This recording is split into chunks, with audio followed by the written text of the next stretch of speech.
Bismillahirrahmanirrahim. Assalamualaikum warahmatullahi wabarakatuh. Waalaikumsalam warahmatullahi wabarakatuh. Insyaallah, alhamdulillah. Alhamdulillahirabbil alamin. Hamdan yuafi ni'amahu wa yukafi mazidah. Ya Rabbana lakal hamdu wa lakal syukru kama yanbaghi li jalali wajhika wa azimi sultanik. Allahumma sholli ala sayyidina Muhammad wa ala ali sayyidina Muhammad kama shallaita ala ali sayyidina Ibrahim wa ala ali sayyidina Ibrahim fil alamina innaka Hamidum Majid.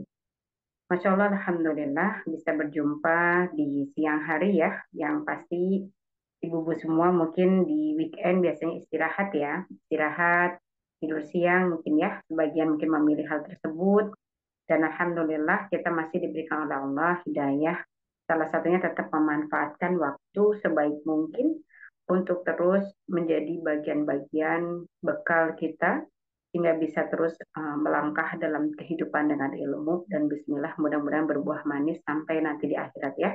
Amin amin ya rabbal alamin.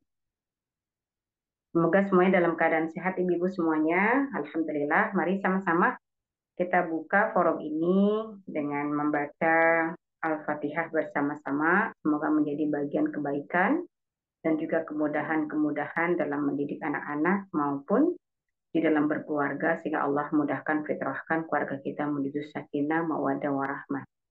Barakati bil Quran fi surah Al-Fatihah illa ruhi abdi qalbi nafsi wa jasadi.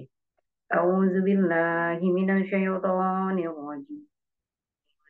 Bismillahirrahmanirrahim. Alhamdulillahi rabbil alamin. Ar-Rahmanir-Rahim. Maliki yaumiddin. Iyyaka na'budu wa iyyaka nasta'in. Ihdinas siratal mustaqim. Siratal ladzina an'amta 'alaihim ghairil maghdubi 'alaihim waladdallin. Amin. Bismillahirrahmanirrahim. Allahumma sholli ala sayyidina Muhammad wa ala ali sayyidina Muhammad kama shallaita ala ali sayyidina Ibrahim wa ala ali sayyidina Ibrahim fil alamin innaka Hamidum Majid. Allahumma inna ala zikrika wa syukrika wa husni ibadatik.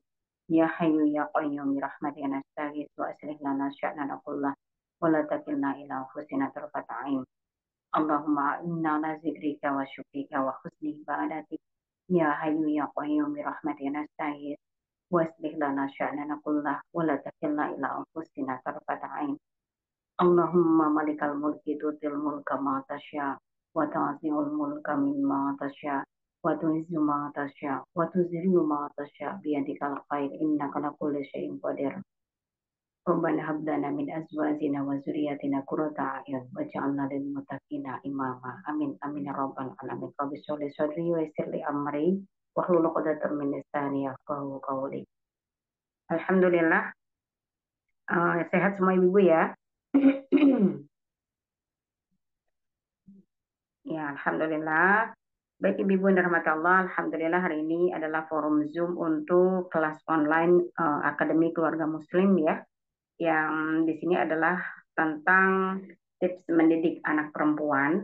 Yang pertama tentang judul tersebut tidak hanya dari sisi keunggulannya ya, tapi memang tentu saja yang menyajikan pun harusnya kan sudah punya anak-anak yang besar gitu ya. Kalau orang bilang dalam faktanya seperti itu, tapi alhamdulillah anak saya masih kecil-kecil ya. Dan dalam tips mendidik anak perempuan itu bukanlah dari saya ibu-ibu, tapi kita ambil dari Quran ya Bu ya.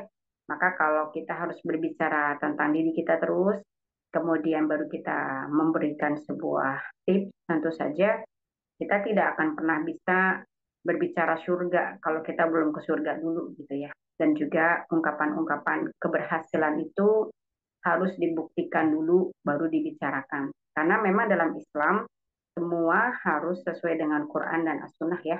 Maka kalau kita bicara Quran dan Sunnah, kemudian kita sendiri pun sedang berjuang ke sana. Bukan berarti daiyah ataupun dai yang menyajikan ia sudah berhasil, ia pun sama, sedang dalam pertempuran yang sama dengan ibu-ibu semua ya.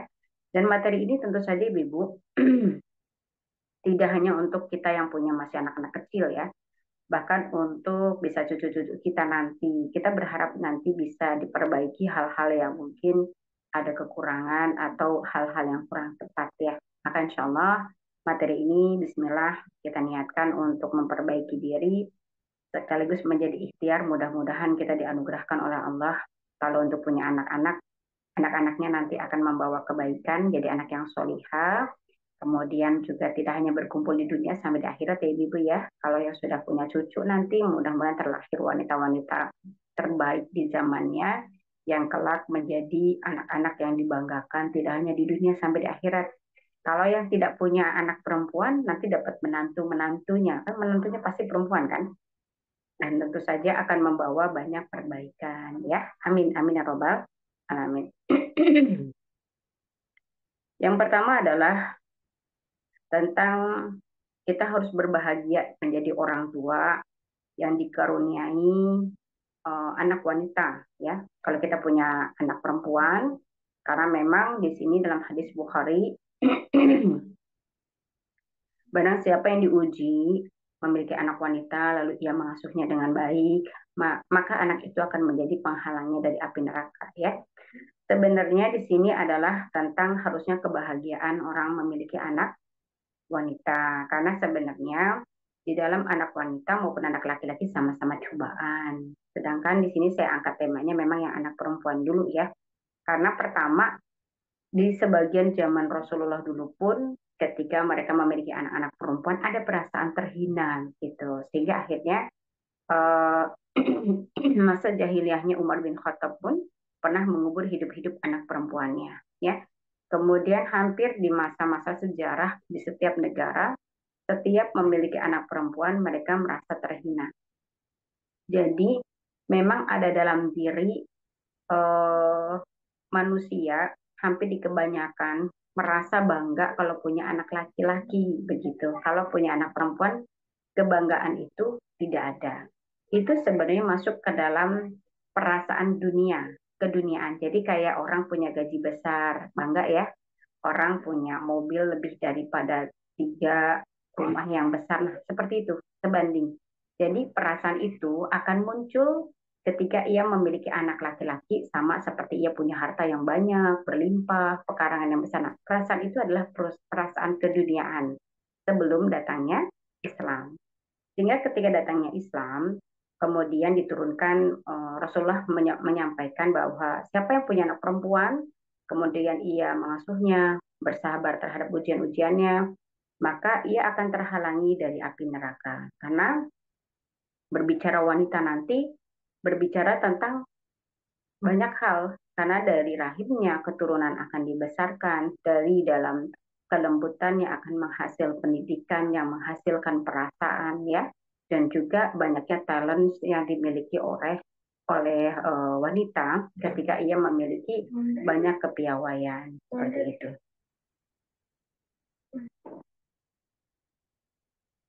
Sebentar ya, mohon maaf.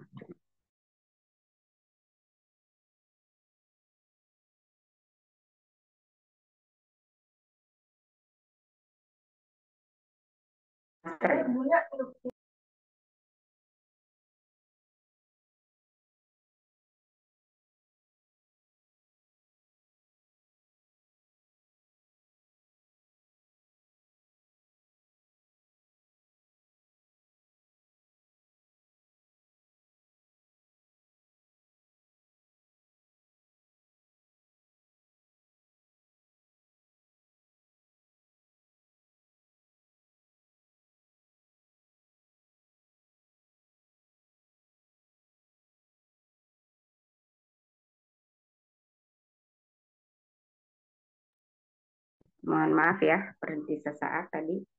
Ya, maka eh, tadi berkaitan dengan dari wanita nanti akan memiliki banyak tentu saja sampai membentuk sebuah peradaban kehidupan manusia tidak lepas dari adanya peran wanita.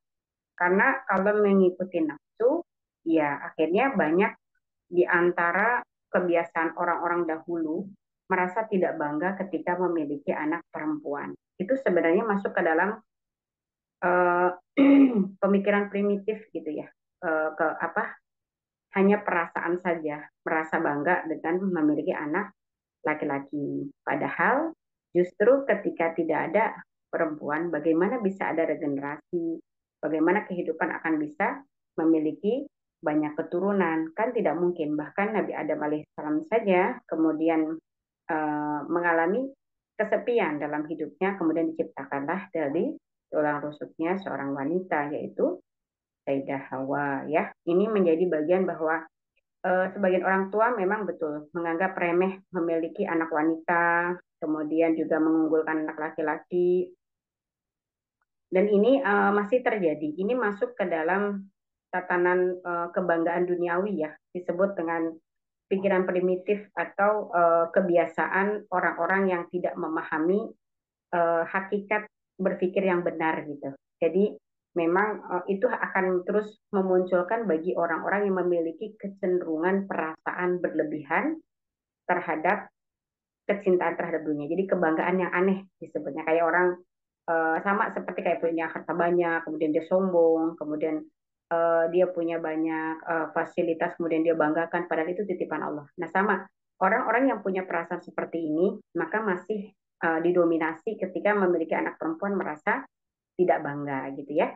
Terus kenapa jika gagal mendidik anak wanita, itu berarti akan memutus kebaikan generasi. Betul, karena memang di dalam diri wanita sendiri yang akan menghidupkan rumah ya, jantungnya rumah tetap wanita atau istrinya.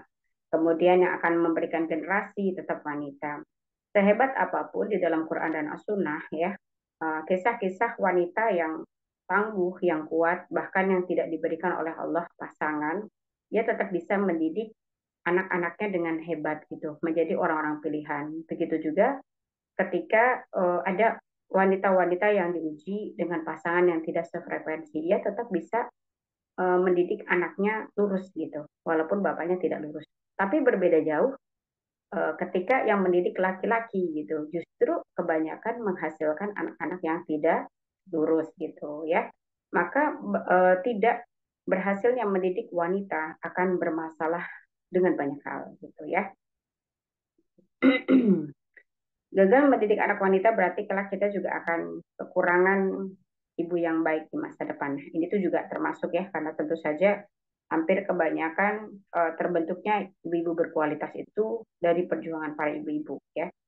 Nah, maka yang pertama, berbahagialah orang tua yang dikaruniai anak wanita. Harus bahagia.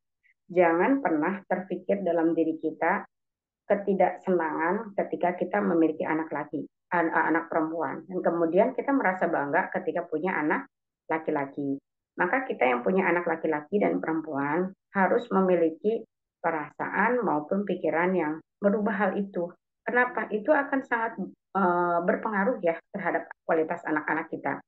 Karena banyak didapati laki-laki yang tidak memiliki kualitas tanggung jawab yang besar itu karena terlalu dimanjakan, ya, terlalu diberikan fasilitas berlebihan, kemudahan. Padahal dalam Quran mendidik anak laki-laki itu harus lebih, bahasa kita itu harus lebih kejam atau harus lebih kreatif, harus lebih banyak menghasilkan mental yang kuat. Sedangkan wanita, ia harus ditata di sisi keimanan dan kelembutannya, ya. Itu yang membawa kebanyakan gagalnya mendidik anak-anak, kemudian wanitanya agak strong, laki-lakinya kok pada tidak malas, tidak kreatif, malas, tidak banyak memiliki tidak bisa melindungi, bahkan justru dia menjadi beban karena ada perasaan di dalam orang tuanya, kecondongan kebanggaan ketika ia melahirkan anak. Nah ini ya, ini harus dipangkas. Awal mendidik anak itu bukan di waktu anak balik, tapi di waktu kita hamil. Bahkan sebelum hamil itu sudah mulai. Harus mengganti pemikiran dalam diri kita bahwa kalau punya anak laki-laki bangga, kalau punya anak perempuan biasa aja. Oh nggak boleh, kita harus bersyukur bahwa dua belah hal ini, laki-laki atau perempuan sebenarnya memiliki peran istimewa di dalam Islam. Dan kalau kita punya anak perempuan pun ingat bahwa eh, Rasulullah ya menyampaikan dalam hadisnya bahwa kita sudah memiliki salah satu challenge untuk bisa sukses, yaitu di dalam surga nanti ketika kita bisa tepat dalam mendidiknya. Seperti itu ya. Kemudian yang berikutnya adalah barang siapa yang diuji dengan memiliki anak wanita, lalu ia mengasuh mereka dengan baik, maka anak itu akan menjadi penghalang dari api neraka. Ya, nah ini eh, ujian ini yang dimaksudkan dalam hadis tidak hanya untuk wanita sebenarnya, untuk laki-laki juga. Namun eh, apa ujian yang dimaksudkan tadi ujian perasaan juga akan lebih condong karena kebanyakan orang-orang memiliki kecenderungan untuk memiliki anak laki-laki itu sebagai bentuk kebanggaan ya. Maka ujian ini harus menjadi bagian yang kita patahkan gitu. Nggak perlu sampai berbangga berlebihan. Ketika punya anak laki-laki atau perempuan, Allah sudah memberikan pada diri kita kekuatan yang tepat untuk diberikan amanah anak laki-laki atau perempuan. Kemudian juga kita diminta untuk mengasuhnya dengan baik ya, dengan baik dalam arti karena memang anak perempuan itu sebenarnya di dalam hukum syara ia tidak boleh diberikan beban terlalu banyak ya. Bahkan dari waktu kecil Sayyidah Fatimah itu hanya memiliki kondisi bermain yang cukup banyak ya, main boneka, kemudian ia mengikuti bapaknya. Jadi beda ketika nanti melihat kayak Salahuddin Al-Ayyubi ya, kemudian beberapa pahlawan-pahlawan Islam itu hampir kebanyakan anak laki-laki itu tidak banyak bermain, nggak boleh gitu. Justru mereka sedikit bermain, sedangkan anak perempuan itu full bermain sebenarnya kalau di dalam Islam. Kalau kita kebalik ya kayaknya, anak perempuan udah banyak bantuin ibunya dari kecil ya. Sebenarnya yang benar itu kalau anak laki-laki itu memang dilarang untuk terlalu banyak bermain-main. Maka kenapa kalau kita lihat dalam sejarah itu disampaikan Salahuddin Al-Ayyubi itu memiliki kecerdasan di atas rata-rata karena ia disampaikan oleh bapaknya, kamu diciptakan bukan untuk main-main. Jadi memang anak laki-laki itu punya tanggung jawab sejak kecil itu lebih tinggi sebenarnya dibanding anak perempuan. Nah, anak perempuan itu sebenarnya kalau di dalam hukum Islam itu secara dari kecilnya ia lebih banyak kayak main-mainnya, banyak manja-manjanya, kemudian ia juga banyak apa namanya menguras orang tuanya itu dalam sisi kayak makan, mainan dan itu lebih tinggi sebenarnya. Tapi ternyata di dalam fakta kehidupan kita nggak gitu. Justru malah anak laki-laki yang mainannya banyak, kemudian dia nggak banyak bantu orang tuanya ya. Padahal kalau dalam Sirah Nabawiyah Rasulullah itu saja sudah mulai membantu pamannya itu di usia-usia yang 7 tahun itu sudah bantu. Walaupun di situ nanti ada berkaitan fikih memberikan imbalan itu nggak boleh dengan uang yang besar ya, tapi makanan-makanan pokok supaya ia juga bisa mensyukuri terhadap rezeki gitu ya. Sedangkan untuk anak wanita itu kebanyakan di dalam sirah itu lebih banyak ke arah beribadah, dilatih beribadah. Yang kedua adalah bermain seperti boneka ya. Kenapa? Karena permainan anak-anak wanita itu sebenarnya bukan permainan, ia lebih ke arah melatih untuk mengeluarkan hormon-hormon kewanitaannya sehingga ia mudah berkasih sayang ya. Maka kalau yang punya anak perempuan pun diminta untuk ketika dia suka mobil-mobilan, kok dia suka pistol-pistolan, kita nggak boleh diam. Itu ada hal yang salah dalam dirinya. Sehingga nanti akan lebih kasar, nggak sabar dalam hal mendidik anak-anak ya, atau terlalu dominan di dalam keluarga ya. Berikutnya adalah sebagian orang tua menganggap remeh mendidik anak wanita, bahkan lebih mengagungkan laki-laki. Tadi sudah saya bahas ya. Ini menjadi bagian-bagian yang mulai hari ini, detik ini, jangan sampai hal itu terjadi ada dalam diri kita. Nah, itu akan membuahkan hasil yang salah satunya itu nanti kita yang kecewa. Misalkan anak laki-lakinya cenderung tidak banyak memberikan prestasi, tidak bisa membanggakan, tidak bisa tanggung jawab, ia justru tidak kreatif dibanding nanti anak perempuannya. Kenapa? Karena kita sudah memiliki prasangka yang salah gitu ya. Tadi sudah saya sampaikan bahwa sifat itu, kecenderungan itu adalah termasuk sifat primitif pada manusia, yaitu kecenderungan kecintaan dunia. Itu masuk ke dalam kecintaan dunia, yaitu lebih bangga terhadap anak laki-lakinya ya. Kemudian dalam hal kegagalan mendidik anak wanita itu memang akan sangat berdampak terhadap banyak hal. Akan menghasilkan anak-anak yang bermasalah, kemudian juga menghasilkan keluarga yang bermasalah ya, karena wanita itu tetap adalah jantung di rumahnya dan ia termasuk ke dalam tiangnya peradaban dunia. Maka tentu saja bagaimana mendidik anak ini biar bisa mendidik anak wanita dengan cara yang benar, kemudian dia bisa sesuai dengan tuntunan Quran dan Sunnah, itu diawali dari kita dulu, ya, karena setiap anak itu ia adalah hasil bayangan dari diri kita, gitu. Maka harus dengan cara mensolehkan diri, memberikan diri kita untuk lebih kuat dalam sisi keimanan. Yang kedua adalah dari sisi ibadah. Kualitas ibadah seorang wanita itu akan diambil atau dipotret oleh anaknya. Dan di sini juga tentang bersihnya hati ya. Hampir kebanyakan wanita-wanita yang di dalam Quran yang mendapatkan posisi yang cukup tinggi itu memiliki kualitas ibadah, kedua akhlak, ketiga sisi hati dan lisannya yang bagus ya. Maka cara mendidik anak-anak wanita pun diawali oleh orang tua yang kedudukannya di hadapan Allah diperhitungkan. Salah satunya ibadahnya, kemudian akhlaknya dan lisannya terjaga.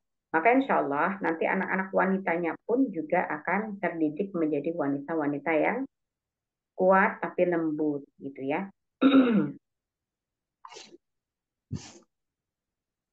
Kemudian apa saja yang paling diutamakan untuk mengajari anak wanita ya?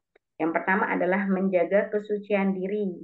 Ibu-ibu harus membedakan ya antara kesucian diri dengan perawan ya Bu ya. Kalau kesucian itu nanti kita akan ambil dari sisi beberapa wanita yang dicontohkan dalam Al-Quran ya. Kayak Sayyidah Maryam, kemudian Khadijah ya, kemudian Fatimah Az-Zahra, mereka itu adalah wanita-wanita yang menjaga kesucian.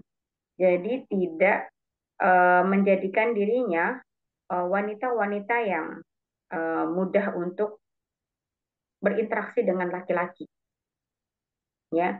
Maka ketika kita punya anak perempuan, kemudian ia agak cepat akrab dengan laki-laki, jadi ibu juga jangan bilang bahwa anak saya memang gaul gitu, dia tomboy, oh nggak boleh, itu nggak fitrah, ya. Itu yang menjadikan bahwa ia tidak terjaga kesuciannya. Nah ini akan berimbas pada apa? Pertama, keberuntungan dia di hadapan Allah lebih kecil, ya. Kedua, dari sisi untuk pertolongannya juga sama, ya kecil. Kemudian juga akan mengganggu fitrah dia dalam rumah tangga nanti, kemudian fitrah di dalam dia menjadi ibu ya, karena wanita-wanita suci itulah yang menjadikan seseorang itu kalau di dalam Quran memiliki kondisi sebanding dengan para anbiya ya.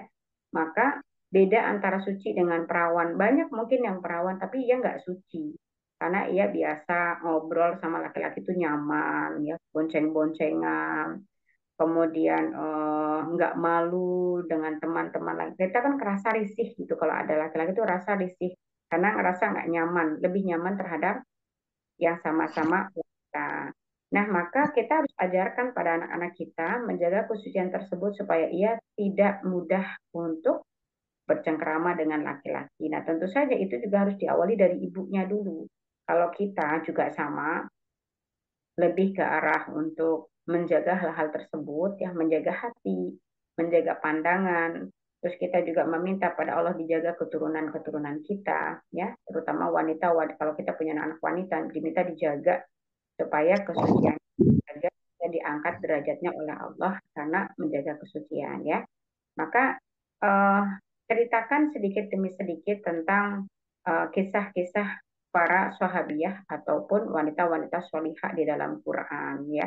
Sehingga tentu saja anak-anak akan memahami bahwa ketika ia kemudian menjaga pandangannya, keinginannya, terutama di waktu nanti kalau udah mulai remaja ya, saya punya anak remaja juga sama, bahkan anak saya perempuan semua, ya mereka sering bercerita tentang rasa suka yang mereka ada dalam hati dan mereka terbuka gitu ya, mereka cerita, Bunda memang kalau kita suka sama teman kita itu dosa nggak?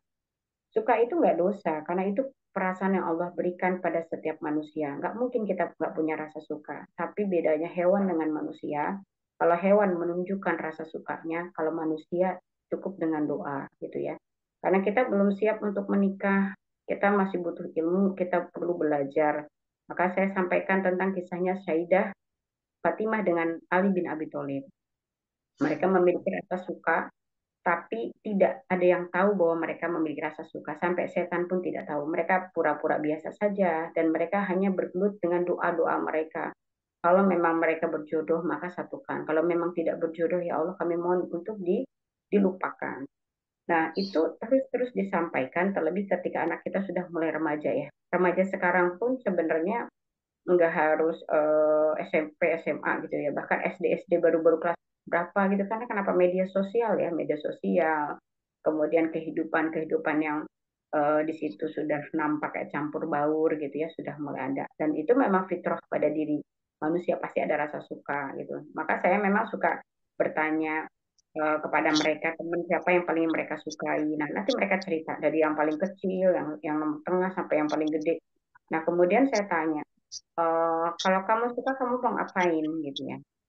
Kemudian mereka enggak nggak ngapa-ngapain, cuman kenapa ada rasa deg-degan gitu. Nah, itu kita menyebutkan bahwa itu pemberian Allah gitu. Tapi tidak boleh disampaikan, tidak boleh diketahui oleh orang lain, nggak boleh cerita ke siapa-siapa kecuali ke bunda. Terus minta sama Allah untuk menghilangkan, karena kita belum bisa untuk apa namanya, memiliki perasaan seperti itu secara terus-menerus. Maka terus perbanyak untuk tidak berdekatan, tidak berkomunikasi, gitu ya, menjaga dan sebagainya. Nanti lama-lama Allah akan berikan kekuatan dan lupa. Karena perjalanan masih panjang. Nah, itu kita harus sabar ya. Jangan justru kita marahin gitu ya. Terus kemudian kita bilang aneh-aneh aja, kamu masih kecil juga gitu. Ya jangan juga, tetap harus sampaikan bahwa perasaan itu tetap akan ada gitu ya. Bahwa itu memang faktor yang normal pada diri manusia memiliki rasa suka. Tapi sampaikan bahwa itu tandanya manusia dengan hewan itu salah satunya tadi ya. Kalau manusia berakal, dia takut sama robnya, maka ia tidak akan menampakkan pada siapapun. Dia cukup mendoakan dan alihkan dengan hal-hal yang baik ya. Sedangkan keperawanan itu memang maaf ya, kalau secara kesehatan ia bisa sobek selaput darahnya dengan berbagai macam, bisa dengan faktor kecelakaan, bisa juga dengan maaf hubungan juga dan sebagainya. Nah, maka perlu disampaikan juga bahwa itu adalah hal-hal yang tidak baik. Maka caranya adalah menjaga sisi nizam istimai ya, dalam bahasa Arab itu adalah aturan laki-laki dengan wanita gitu, sistem yang mengatur antara laki-laki dan perempuan. Maka kita tidak boleh kalau punya anak laki-laki, ibu-ibu membuka aurat-aurat pribadi ya, seperti di rumah, ibu-ibu pakai tank top, harus memberikan kebiasaan bahwa walaupun kita ibunya, kita malu. Terus nggak boleh juga kita anduk-andukan di depan anak laki-laki, walaupun dia masih kecil. Itu sedang melatih bahwa dia memiliki rasa malu terhadap aurat. Nah, itu akan membuat dia risih juga melihat aurat-aurat wanita karena sudah terdidik. Begitu juga dengan anak-anak wanita kita ya. Seperti salah satunya juga membiasakan kita itu tidak mandi bareng, nggak boleh, walaupun sama-sama perempuan. Kemudian setelah itu tidurnya ketika dia sudah mulai besar ya, sudah 10 tahunan dipisahkan. Kemudian ajari mereka juga untuk menjaga aurat pribadi. Kalau wanita ada beberapa mazhab ya. Yang paling umum adalah dari dada menuju lutut. Ya. Kemudian Imam Syafi'i memang dari pusat menuju lutut, walaupun ada sebagian yang mengatakan hanya laki-laki yang pusat ke lutut ya. Maka yang punya anak laki-laki pun sama, harus mengajari sisi aurat. Mereka nggak boleh pakai celana pendek di atas lutut, karena itu aurat. Sehingga nanti ia akan memiliki rasa malu atau sungkan ya. Kemudian juga tidak membiasakan mereka akrab dengan teman-teman walaupun di situ masih anak-anak ya. Akrabkan mereka untuk biasa dengan perempuan sehingga mereka ngerasa lisih nggak enak ya ngomong sama teman-teman yang laki-laki gitu sehingga mereka akan punya rasa malu.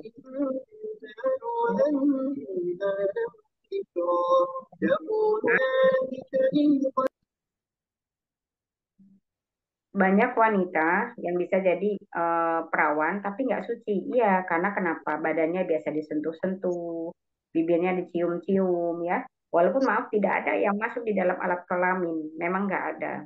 Tapi ia sebenarnya sudah nggak suci karena ia sudah dijamah oleh laki-laki lain dengan apa namanya kalau orang-orang sekarang pacaran ya, maka pacaran itu merugikan anak perempuan kita. Maka jangan pernah bangga kalau anak kita pacaran.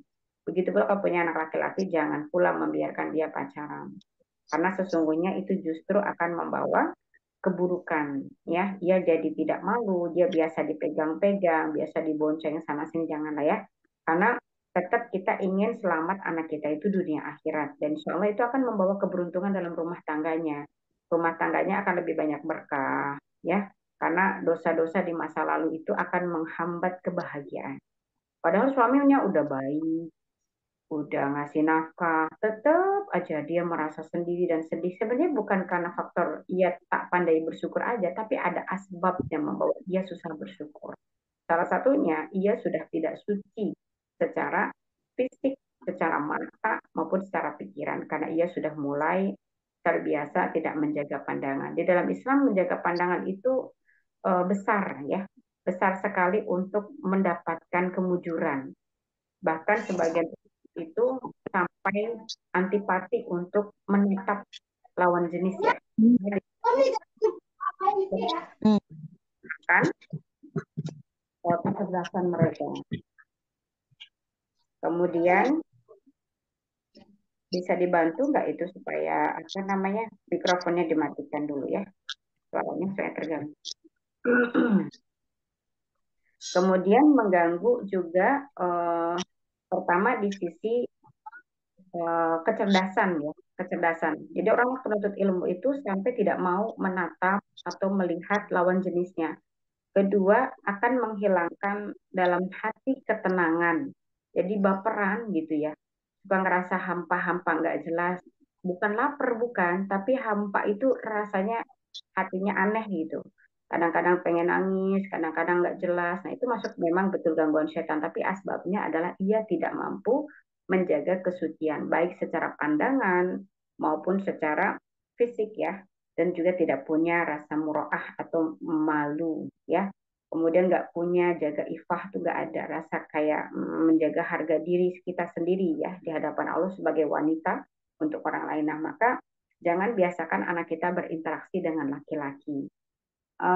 Kalau kita di rumah punya anak yang laki-laki dan perempuan, biasanya anak perempuan kalau sudah punya keluarga yang laki-laki, memang ia akan terbawa sampai luar gitu. Atau juga anak laki-laki kita terbawa bahwa seolah-olah orang lain juga sama seperti keluarganya. Nah, ini tetap harus dijelaskan dan dia dibiasakan. Walaupun sama-sama saudara pun tetap ada privacy ya. Nggak boleh mereka itu melihatkan alat kelamin, kemudian mereka disampaikan juga tentang aurat-aurat pribadi, dan kemudian rumah yang memiliki ada privacy di antara masing-masing ya, kayak mandi, buang air besar dan buang air kecil, kemudian juga dalam tidur, dan kita juga sama membiasakan untuk malu. Nah ini walaupun ada anak saya yang kecil itu juga lucu ya, dia kalau lihat saya tersingkap gitu sedikit, dia bilang bunda, ih malu gitu, padahal dia sendiri nggak pakai baju gitu ya. Dia tahu itu salah, tapi dia sendiri masih nggak mau pakai baju atasan kalau bajunya dia yang nggak dia suka nggak ada. Dan itu sebenarnya sudah ada sisi dia tahu bahwa kalau ada tersingkap aurat pribadi kita, dia merasa malu gitu, karena dia sudah paham itu tidak nggak enak dipandangnya. Dia merasa apa berdosa gitu ya. Nah itu karena pembiasaan sejak kecil ya. Kemudian ini penting ya, karena banyak mendapati orang-orang yang sudah berumah tangga atau sudah dalam sisi menjadi ibu, dia kurang mendapatkan keberkahan di rumah tangga. Sebenarnya bisa dari salah satunya dosa di waktu ia akhir balik, yaitu tidak menjaga sisi kesucian diri. Ya, ia mungkin masih perawan. Apalagi kalau sudah tidak perawan, wah subhanallah nalillahi ya. Jangan sampai itu terjadi ya Ibu, karena itu sudah menjadi hal yang seperti kata Imam Syafi'i, nanti berbahaya. Itu zina itu seperti hutang karena ia akan dibayar di keturunan berikutnya. Tapi insya Allah kalau kita bertobat, benar-benar mohon ampun pada Allah. Saya juga mendapati beberapa kitab Imam Syafi'i, ketika ada orang pezina memohon ampun, kemudian baik menikah atau tidak menikah, ada dua nanti ya. Kalau yang dia memang menikah, eh, maka diminta untuk menjaga rumah tangganya dengan baik. Kalaupun tidak menikah dan mereka kemudian tidak bertemu, menutup semua akses, kemudian mereka kembali hidup masing-masing dan kemudian all out dalam ibadah, dalam dakwah, dalam kebaikan, maka Allah akan menurunkan rahmat mengampuni dosanya. Ya, dengan insya Allah itu memutus garis ke bawah supaya anak perempuannya tidak ada yang menzinahinya.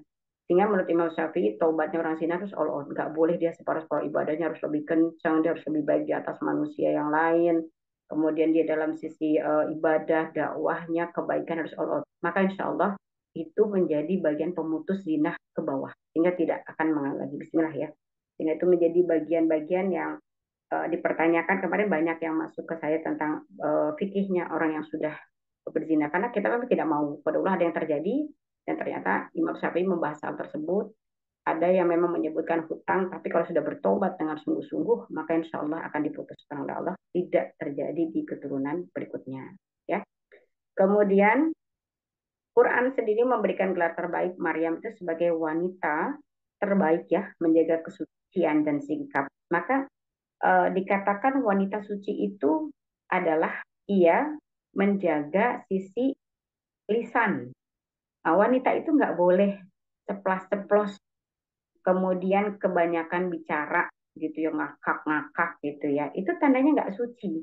Kemudian sikapnya tidak tahu malu, tidak tahu tempatnya. Ya maka jangan sampai kita mendidik anak itu, iya anak saya memang tomboy gitu. Nggak boleh Bu, itu sebenarnya sudah keluar dari jalur fitrah. Itu berat nanti pertanggungjawabannya di akhirat ya. Karena wanita itu diberikan oleh Allah sisi ia harus malu lebih tinggi daripada laki-laki. Kedua, ia memiliki sifat yang salah satunya punya adab dan lisan yang baik ya. Karena kenapa? Ini menjadi bagian yang akan mempermudah keberuntungan dia dalam mendidik anak-anaknya nanti ya.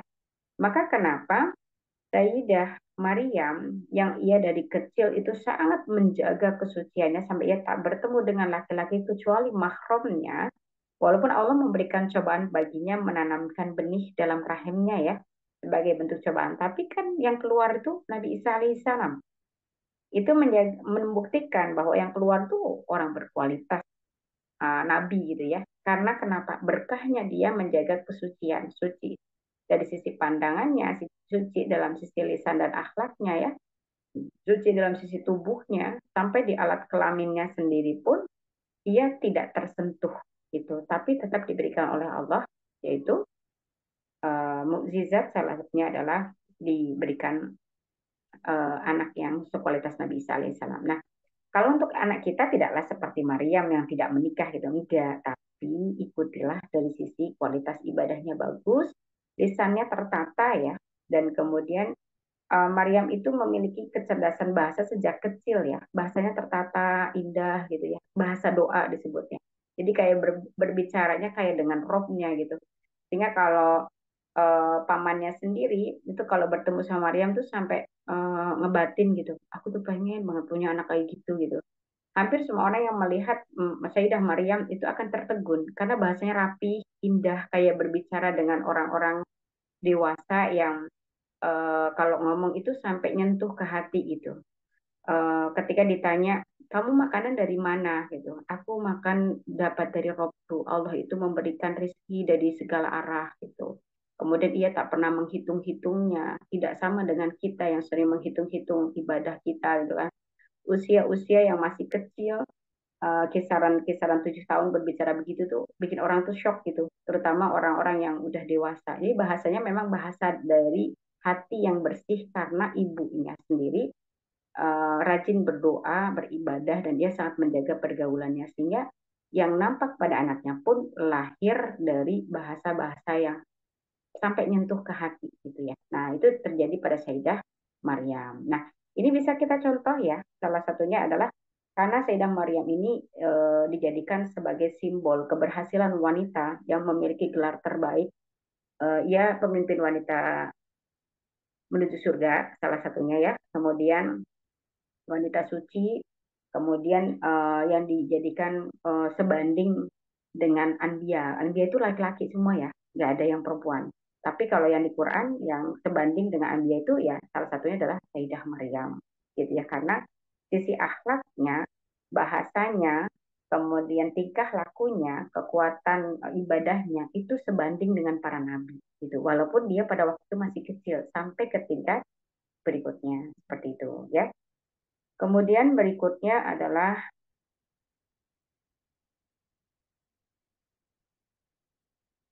Sayyidah Maryam juga tak sembarangan bergaul dengan laki-laki ya. Bahkan ia dinyatakan hamil pun ia tetap suci di hadapan Allah. Karena Allah tahu, Allah itu yang memberikan penjagaan karena Hana itu ibunya Maryam, itu sering berdoa, yaitu ia menginginkan anaknya itu menjadi pelayannya Allah gitu. Dan ia meminta anaknya sudah dinazarkan gitu ya. Dalam surah Al-Imran kan. Nah kemudian ini yang membawa kemudian Allah memberikan penjagaan terbaik oleh kepada Sayyidah Maryam. Ini bisa dicontoh ibu kalau lagi hamil, anaknya lagi hamil, mintalah pada Allah agar anaknya dipilih menjadi hamba pilihan yang hidupnya untuk melayani Allah. Gitu. Maka nanti Allah sendiri akan menjaganya dengan caranya. Walaupun nanti ujiannya banyak, ia tetap teguh dan kuat dan dipilih menjadi wanita-wanita pilihan, gitu ya. Maka nggak boleh sembarangan kalau dalam hamil juga gitu ya. Misalkan mumpung ngidam gitu ya, minta makan durian sama kulit-kulitnya ya jangan ya Bu, sakit nanti. Kemudian mumpung jangan, justru itu nafsu. Nafsu itu ada sebagian hadir dari setan. Kalau memang pengen sewajarnya aja, kemudian perbanyaklah untuk masuk ke dalam wilayah-wilayah yang membangun fitrah diri sebagai hamba-hamba Allah. Jangan tanamkan dalam diri cinta terhadap keduniaan terlalu tinggi. Nanti kita yang sengsara ya. Bahagianya itu hanya bagian fisik, kemudian dunianya dapat sombong, nggak dapat juga sedih. Tapi kalau yang dibangun akhirat, dapat nggak dapat ya dia tetap semangat karena sebenarnya ia paham dunia bukanlah tempat dia untuk selamanya ya. Kemudian berikutnya um,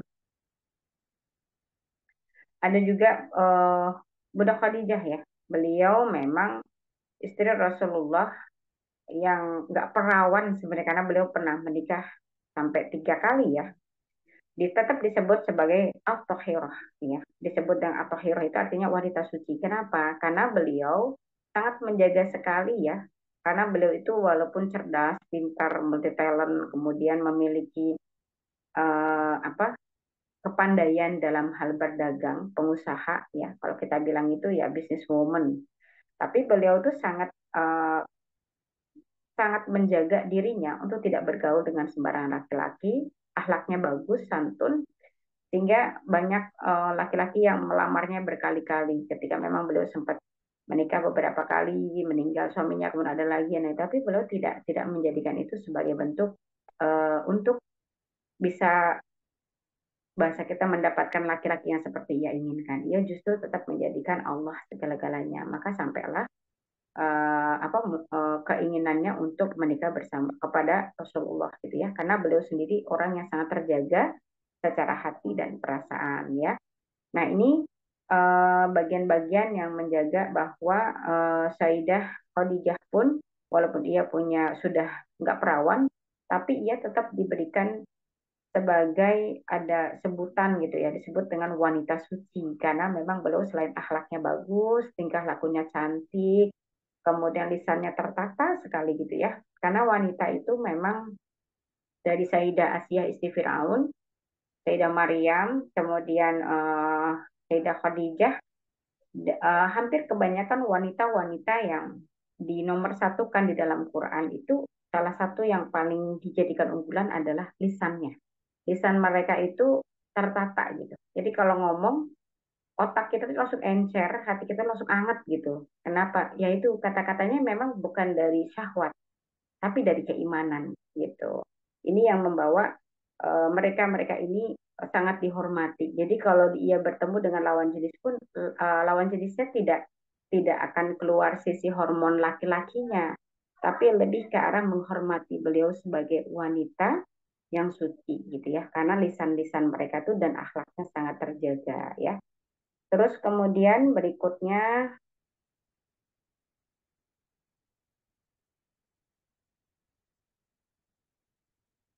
oh iya, sudah ya. Maka ibu-ibu, disinilah perbedaan yang sangat kuat ya. Kalau anak laki-laki dan anak perempuan itu yaitu dari sisi pertama orang tuanya jangan merasa ada rasa sedih gitu ya. Apalagi kalau punya anak perempuan semua 12 sedih pengen banget punya anak laki ya. Padahal lah memang anaknya dapetnya perempuan semua nggak usah sedih ya. Karena memang di situ ada janji Rasulullah bahwa Allah sendiri akan memudahkan orang-orang yang bersabar dalam mendidik anak-anak. Fakta dengan Quran sangat jauh. Saya harus mengakui, terutama di Indonesia ya. Indonesia itu termasuk negara yang mendidik anak laki-laki dan perempuannya itu sangat sangat jauh gitu. Sehingga ini yang menghasilkan banyak sekali kredit di dalam rumah tangga gitu ya. Jadi wanitanya itu justru banyak sekali yang memimpin, kemudian strong-strong, tapi anak-anak laki-lakinya enggak, karena memang ada kesalahan. Sebenarnya kalau mengambil sirah nabawiyah, mendidik anak wanita itu diminta kenapa sabar, karena kita tidak boleh meminta mereka untuk cepat-cepat bekerja gitu kepada kita. Paham mak maksudnya? Jadi sebenarnya anak laki-lakilah yang akan lebih dididik untuk membersamai bapak ibu dalam hal membantu. Usia 7 tahun itu sudah mulai. Tapi kalau anak perempuan nggak boleh. Anak perempuan itu baru dididik tentang kesucian, keimanan, bermain-main, dimanja-manja. Itu seperti itu sebenarnya. Kemudian setelah nanti di waktu akhir balik, anak laki-laki itu harus dilepaskan untuk dia belajar tanggung jawab. Jadi nggak boleh kita memfasilitasi anak akhir balik laki-laki itu sempurna, kayak dia belum balik. Ya, beda sama anak perempuan itu justru tidak boleh dilepas nafkahnya, pemberian kepada anak perempuan itu sampai dia menikah. Ya, nah ini memang fakta di dalam Indonesia dan beberapa negara yang tidak paham hukum Islam tuh kebalik gitu. Justru anak perempuannya itu uh, apa lebih strong ya. Tapi ada yang salah nanti ia tidak mampu menjaga sisi muroah, ifah, kemudian ia tidak mampu menjaga kesucian dalam mata, pandangan, lisan ya, sehingga nanti ya itu yang merusak peradaban gitu ya. Wanita-wanita sucinya tidak terjaga karena kenapa akhirnya Rasulullah mengatakan bersabarlah dalam mendidik anak wanita karena anak wanita itu bahasa kita itu secara buah ya untuk orang tua itu sedikit dipanen ya sedikit dipanen ya karena dia harus terus dinafkahi, dijaga, kemudian ia diajak untuk sharing, dilembutin hatinya, kemudian sampai nanti dia menikah, ya sudah diambil oleh suaminya gitu maksudnya paham ya. Karena kalau anak laki-laki itu kan enggak, anak laki itu sebenarnya dari usia 7 tahun dia sudah mulai dididik keras ya, dididik keras membersamai orang tua, ikut usaha orang tua, kemudian nanti ada usia 7 tahun sampai menuju usia balik maka dia sudah sudah akhir balik dia harus dilepas dari orang tua karena dia harus lebih strong, lebih kuat, dia lebih survive gitu. Nah ini sebenarnya yang salah di dalam masyarakat kita karena nggak paham hukum hukum syara ya, nggak kembali ke Quran as Sunnah. Sehingga justru anak laki-lakinya itu manja, kemudian tidak tidak punya jiwa kepemimpinan, mau enaknya aja, nggak tanggung jawab, kemudian tidak bisa memimpin, bisanya marah-marah misalkan, dia hanya tidak mau tahu, tidak bisa hangat ya. Sebenarnya ada kesalahan, yaitu cara mendidik tersebut. Nah, gimana nih caranya kalau sudah terjadi? Oh, udah pada gede nih Ustazah gitu ya. Nah, kalau yang seperti itu tentu saja tetap mintalah pertolongan Allah gitu ya dengan bersolat taubat dulu karena sebenarnya banyak terlahir anak-anak dari orang-orang yang tidak paham hukum ya, tidak paham hukumnya, ia hanya melahirkan dan menikah karena faktor usia tapi tidak karena ilmu. Nah, ini yang membawa banyaknya goncangan-goncangan permasalahan pada anak-anak dan rumah tangga yang terus-menerus kayak ratai mata setan gitu ya. Gak berhenti-berhenti terus aja seperti itu sehingga nanti ada wanita-wanita yang mengalami kayak baby blues, kemudian mengalami goncangan kejiwaan dalam rumah tangga, kemudian ia mengalami tertekan, kelelahan secara lahir batin karena ia sudah mengalami masa anak-anak yang nggak sesuai dengan fitrah ya. Kemudian disebut dengan luka batin, pola asuh dan sebagainya ya. Kalau untuk laki-laki ya ia tidak terdidik ada syaraf dalam laki-laki dengan beberapa kecerdasan yang tidak terolah dengan sempurna sejak kecil. Jadi pas ketika rumah tangga dia shock kaget gitu.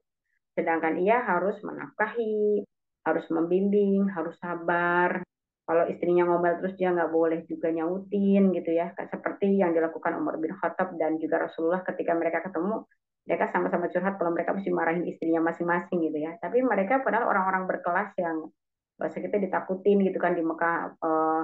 Umar bin Khattab aja kan pinter bulat ya, tapi mau di luar kayak singa, pas di rumah ya tetap aja imut gitu. Ketika dimarahin istrinya ya dia nggak berani untuk balas sama istrinya, dia cuma diam. Kemudian ngadu ke Rasulullah, Rasulullah juga bareng-bareng curhat sama, aku juga mesti marahin istriku gitu ya. Dan mereka cuma senyum-senyum bersama karena mereka memahami bahwa wanita memang secara fitrahnya salah satunya agak ke suami itu salah satunya memang pengen didengarkan, pengen merajuk. Kalau apa yang dia rasakan nggak serak itu ya keluar gitu ya. Sehingga mereka menjadi laki-laki bertanggung jawab yang perasaannya peka gitu. Nah itu mahal sekarang kayaknya mungkin 10 juta satu ya. Kebanyakan justru perempuannya yang lebih banyak nahan napas, kemudian banyak istighfar ya, tahu-tahu sesak nafas, kemudian asam lambungnya pada naik ya, karena salah satunya ada kesalahan dalam sisi mendidik ya. Maka lakukan sholat taubat dulu sebagai orang tua, mohon ampun pada Allah, kemudian doakan anak-anaknya, kemudian setelah itu juga memperbaiki diri, tetap kalau jadi orang tua memberikan pesan-pesan yang baik ya. Kalau kita punya anak laki-laki, pesan yang baik supaya dia menjadi laki-laki yang tangguh, yang bertanggung jawab, dan jangan ikut campur terhadap rumah tangga dalam sisi masuk banget. Harus siap mendidik anaknya terus-menerus. Jadi harus kita memperbaiki ke anak kita.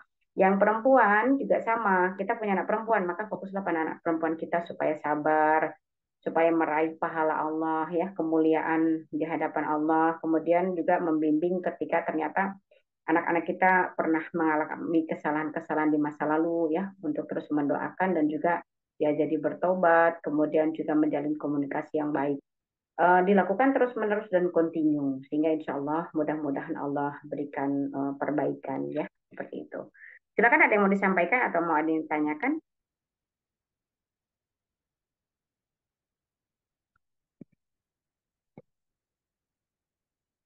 Ibu-ibu, uh, jelas ya insya Allah.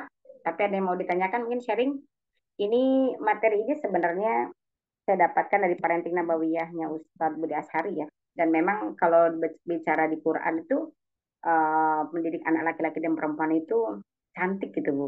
Nah, qadarullah memang itu tidak terjadi di fakta kita sekarang ya. Banyak yang tidak menjalankan sehingga ya hasilnya seperti Bapak Ibu rasakan gitu, nano-nano gitu terhadap kehidupan ya, terutama ketika kita sudah pada besar, kalau ada yang bermasalah ya. Nah, ini kita perbaiki ya untuk anak-anak kita, mulai untuk memberikan salah satunya kalau kita punya anak perempuan lebih sabar kepada anak perempuannya ya.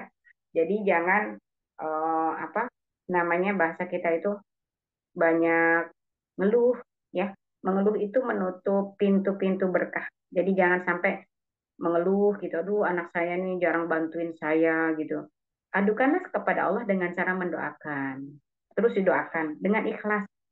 Ya, menjaga keikhlasan ini memang mahal ya, tapi insya Allah balasannya bagus kok kalau kita terus-menerus melakukan. Karena saya mendapati orang tua yang eh, apa namanya nggak pernah putus asa mendoakan anaknya, dan ternyata memang hampir semua doa orang tua itu nggak ada yang nggak terkabul. Nggak pernah ada saya membaca dalam literatur hukum-hukum Islam doa orang tua itu nggak terkabul, itu nggak ada. Semua doa orang tua itu pasti terkabul. Nah itu, maka jangan sia-siakan ketika kita sudah jadi ibu, doakanlah doa yang terbaik untuk anak-anak kita ya. Jangan karena kita jengkel, nafsu gitu, sebel banget gitu nih bocah nih ya nggak bantu bantuin saya gitu ya, udah capek kemudian kita lontarkan kata-kata yang ketus, kemudian kita bongkar semua apa yang sudah kita lakukan kepada, jangan ya Bu, itu justru akan melukai hatinya dan pahala kita angus gitu. Udah kita capek lahir batin nggak dapat pahala, nggak dapat istimewa dari Allah, buat apa gitu ya. Nah kalau kita udah terlanjur gimana? Ya sholat taubat lagi, minta ampun sama Allah, kemudian doakan anak kita dengan tulus, dan insya Allah itu akan memberikan efek, salah satunya anaknya agak peka gitu. Kalau soalnya kalau hati itu eh, Allah nggak bisa dibohongi Bu, orang lain bisa tapi Allah nggak. Kalau kita betul-betul sudah masuk ke dalam titik yang aku tuh tobat banget, aku tuh salah gitu, ngaku banget sama Allah dan kita benar menuju titik itu, Allah langsung turun tangan. Salah satunya diterima tobat kita dan yang berikutnya ada dirubah orang-orang yang terlibat dengan diri kita. Salah satunya anak-anak ya, mau yang tadinya bersih tegang, anaknya agak keras gitu ya, lama-lama pasti anaknya akan lebih mudah terarah gitu. Maka syaratnya salah satunya adalah hal tersebut harus didoakan. Kemudian cek ya, karena hampir semua kitab ulama mengungkapkan anak itu tidak terlahir dengan begitu saja. Ia hasil dari hubungan kita sama Allah, seberapa dekat kita dalam sisi berdoa, berzikir, baca Quran ya. Kemudian tirakatnya. Yang kedua adalah seberapa besar kita berbakti ke orang tua dan mertua ya.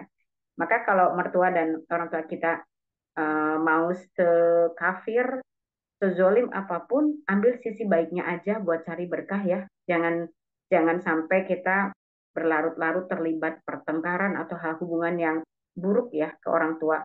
Kenapa ada doa minta di ampun dosa orang tua? Karena orang tua juga bukan malaikat. Doakan aja yang baik-baik dan nggak usah diingat-ingat yang buruk-buruknya gitu. Itu apa untuk membuka kemudahan kita dalam mendidik anak-anak ya. Kemudian juga dari sisi harta, orang yang terlalu fokus banget terhadap harta, ketakutan, kemudian berlebihan sampai ia melupakan amal-amal baik yang lain hanya demi uang, itu cobaan terhadap anaknya biasanya keras ya.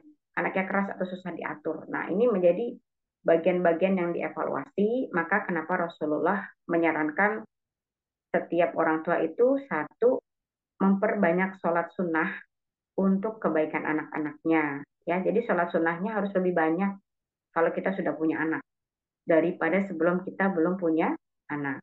Jangan sampai waktu belum punya anak rajin, pas punya anak gak pernah sholat sunnah. Waduh, bagaimana cara Allah nanti menolong kita ya?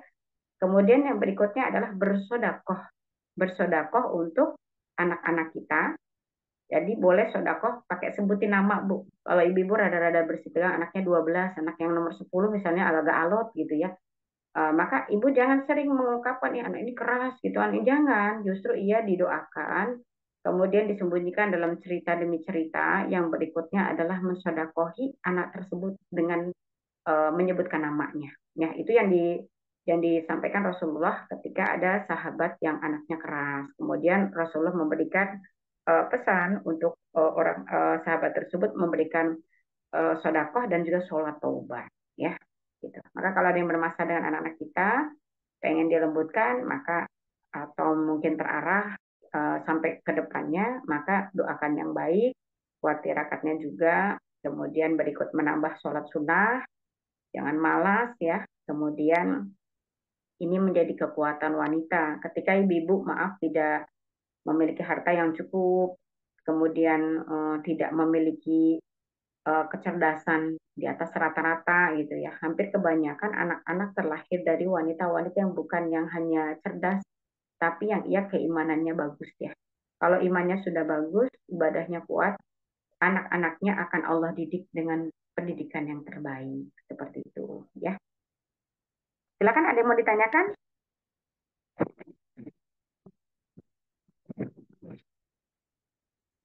Apa suara saya juga ini sambil mendung-mendung jadi sambil ngantuk-ngantuk ya Bu ya? Enggak ya? Sehat Bu Ayu. Ini ada Bu Ijun ya, Bu Ijun. Bu Diah yang dari itu ya, dari Kendal ya, ya kan? Ya silakan ada yang mau ditanyakan nggak? Kalau nggak, nanti saya tutup kalau sudah selesai. Mudah-mudahan masuk ya materinya ya.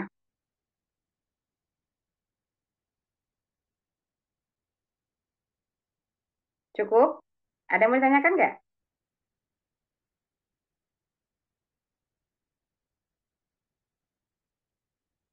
Baik, kalau sudah tidak ada yang mau ditanyakan, saya tutup ya. Dan closing dari hari ini, Ibu-ibu yang dirahmati Allah, mari kita perbaiki ya semua perilaku kita, kemudian juga hubungan kita dengan Allah dari sisi ibadah. Jadi wanita jangan males ya. Jadi ibu-ibu jangan males dalam sisi ibadah. Ayo dilawan. Kita harus punya sisi untuk memiliki posisi terdepan diprioritaskan oleh Allah. Sedangkan dalam Quran, cara wanita untuk menarik perhatian Allah itu adalah dengan cara beribadah, menata lisannya dan akhlaknya seperti yang dicontohkan oleh banyaknya wanita-wanita terpilih di dalam Quran, ya. Kemudian supaya gimana bisa menyelesaikan masalah-masalah kayak ekonomi dan sebagainya, tidaklah akan membawa kita keras gitu terhadap anak-anak. Insya Allah Allah yang akan membantu. eh Begini, intinya jangan pernah kita merasa tertekan oleh keadaan, ya. Harus selamatkan diri kita dulu. Kalau seorang ibu itu mampu mengenali jiwanya, dirinya, dia bisa survive dengan keimanannya, yang lain gampang. Tapi kalau kita terombang-ambing, kita itu baperan, kita tidak mampu kuat dengan kehidupan karena Allah, itu susah gitu. Kita mau bina gimana ke anak-anak dan semuanya nggak bisa. Harus kita dulu. Maka kalau ibu-ibu bisa melakukan, lakukanlah. Belum bisa, tetap tenang, minta pertolongan Allah. Pasti suatu waktu Allah tetap akan membantu kita dan itu semuanya berproses, ya. Maka kuatkan sisi tenangnya. Maka orang-orang yang ibadahnya kuat, lisannya tertata, hatinya terus terpaut sama Allah, insya Allah ia akan memiliki kejiwaan lebih tenang, lebih mudah untuk diberikan jalan keluar, terutama dalam mendidik anak-anak. Hampir semua wanita-wanita yang keberhasilan dalam mendidik anak-anaknya itu adalah wanita-wanita yang ia kuat dalam sisi keimanan pada Allah, menjaga lisannya dengan terjaga, kemudian juga akhlaknya baik. Nah, salah satunya adalah menjaga kesucian diri, ya. Ketika kita mendapati anak-anak kita sudah mulai akhir balik, kemudian memiliki kehidupan yang cukup bebas dengan laki-laki, eh, jangan panik dengan bertengkar dengan anak, ya. Terus bermunajat pada Allah, tetap tenang dan meminta pada Allah dan sampaikan kepada anak kita dengan baik. Karena ada saatnya Allah tetap akan mengabulkan doa kita. Tapi memang harus sabar. Kadang-kadang kita emosi karena ketakutan, ya. Akhirnya kita perang gitu bicara. Jadi dia nggak suka dengar kata, aku sih mama nih berlebihan banget deh, gini gini gini gitu ya. Akhirnya kita jadi berantem gitu ya. Nah, Bismillah, mudah-mudahan bisa membawa kebaikan. Kalau kita kita yang masih punya anak bisa kita perbaiki. Kalau yang sudah lewat mendidik anak-anak bisa bertobat juga hingga nanti mudah-mudahan membawa perubahan karena izin Allah, hingga menjaga rumah tangga mereka yang sudah berumah tangga dan menghasilkan cucu-cucu yang nanti menjadi generasi-generasi Islam, ya. Karena tentu saja hidup di dunia, kalau kita cuma sekedar makan tidur dan hanya bisa mencapai sisi dunia saja, kita menjadi hamba-hamba dunia yang nanti tidak bisa berkumpul lagi di akhirat. Nauzubillah min dzalik, ya. Baik Ibu yang dirahmati Allah, saya cukupkan dulu untuk hari ini. Mudah-mudahan membawa kebaikan bersama. Mohon dimaafkan atas segala kekurangannya, karena yang menyampaikan pun masih terus-menerus belajar. Apa yang kita sampaikan itu adalah dari Quran dan Sunnah. Sama ketika berbicara surga, jangan juga ditanya saya pernah ke surga apa belum gitu ya. Ya belum pernah. Makanya menyampaikan itu pun tidak lepas karena kita sama-sama sedang belajar untuk bisa mencapai tujuan yang benar, ya. Akhir kalam ibu-ibu, mohon dibukakan pintu maaf. Kita tutup dengan istighfar bersama-sama. Astaghfirullahaladzim wa atubu ilaih. Astaghfirullahaladzim wa atubu ilaih. Astaghfirullahaladzim wa atubu ilaih. Subhanakallahumma wa bihamdika asyhadu an la ilaha illa anta astaghfiruka wa atubu ilaik. Akhir kalam, Assalamualaikum warahmatullahi wabarakatuh. Waalaikumsalam warahmatullahi wabarakatuh. Jazakallah khair, Waalaikumsalam Ustazah. warahmatullahi wabarakatuh. Nah, ya. Assalamualaikum. Waalaikumsalam. Wabarakatuh. Waalaikumsalam warahmatullahi wabarakatuh.